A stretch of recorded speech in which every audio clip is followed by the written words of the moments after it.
আমি কিন্তু সবার মতো কন্টেন্ট বানাতে পারি না এবং সবার মতো ট্রেন্ডিংয়েও থাকতে পারি না। ট্রেন্ডিং বিষয়ে অনেকেই দেখি একদম সঠিক টাইমে সঠিক ভিডিও আপলোড করে, কিন্তু আমার হয়ে ওঠে না।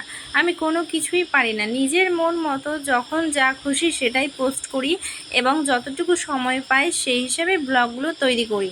তো দেখো বন্ধুরা, আমি চলে এসেছিলাম গাজলের বৈশাখী মেলায়, মানে আমাদের গাজলে চলছে এক্সপো মেলা।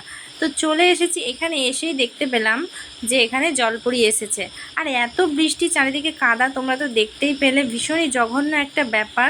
সেই সিচুয়েশনে আমার বর কিন্তু জলপরি দেখার জন্য একদম পাগল হয়ে গেছে। তো কিচ্ছু করার নেই, টিকিট মূল্য যতই বেশি হোক না কেন, 100, 200, 400, 500, আমার বর কিন্তু দেখবেই জলপরি। কারণ মাইকিংয়ে প্রচার করেছে রাশিয়ান জলপরি, সেই হেতু আমার বর একদম দেখবে, বলছে মেলা তো অনেক দেখছি, এটা একটা নতুন ব্যাপার। ঠিক আছে, কোনো ব্যাপার না।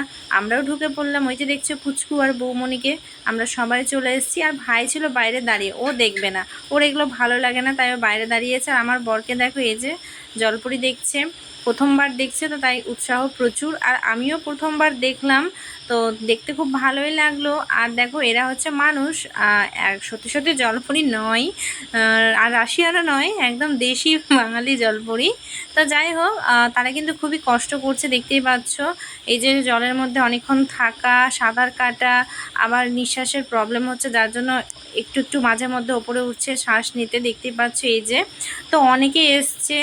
আর দেখো বন্ধুরা, ওরা এতটা কষ্ট করছে বলেই কিন্তু টিকিট মূল্যটা আশা করি, মানে এই জন্যই হয়তো বেশি নিচ্ছে।